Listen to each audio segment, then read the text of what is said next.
Alors voilà un système de deux équations à deux inconnus.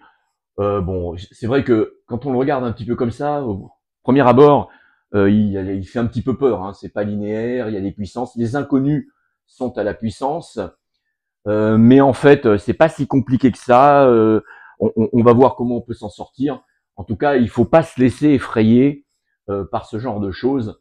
Alors, je vous laisse y réfléchir un petit peu, puis on se lance dans la résolution. Alors, on analyse un petit peu la chose. Là, j'ai une puissance de 2. 8, c'est une puissance de 2, c'est 2 au cube. 4 pareil, 8 pareil, 16 pareil. Donc, j'ai que des puissances de 2, quelque part dans cette histoire-là. Donc, 2 puissance 3x, je vais pas y toucher. Alors, je vais détailler un tout petit peu parce que parfois, chez les élèves, ça pose un petit peu de problème. 8, c'est 2 au cube. Donc, cette chose-là, c'est 2 au cube à la puissance y plus 3. Je fais pareil avec l'autre équation. Ça fait donc 2 au carré, faire 4, à la puissance x plus 1,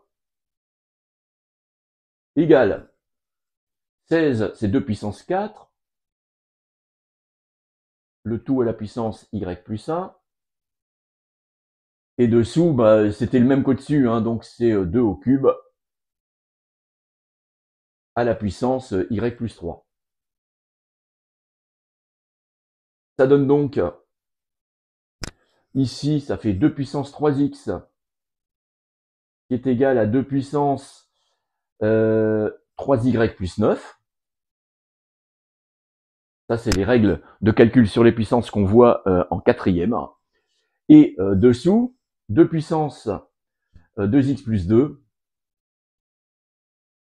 qui est égal à 2 puissance. Alors, là, il y a un 4, donc ça fait 4y plus 1, plus 4, pardon, 4y plus 4.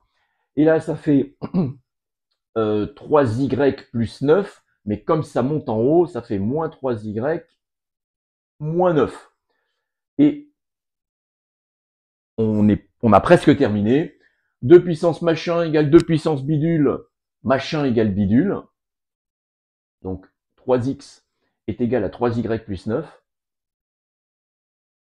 Et de l'autre côté, pareil, 2 puissance machin égale 2 puissance bidule, donc machin égale bidule. 2x plus 2 est égal à 4y moins 3y, y, et 4 moins 9, moins 5. Et je me retrouve avec un joli petit système de deux équations à deux inconnus, linéaires, sans problème. Alors bon, j'accélère un petit peu pour la résolution du système. On a x en fonction de y en fonction de x, on peut faire de la substitution sans trop de problèmes.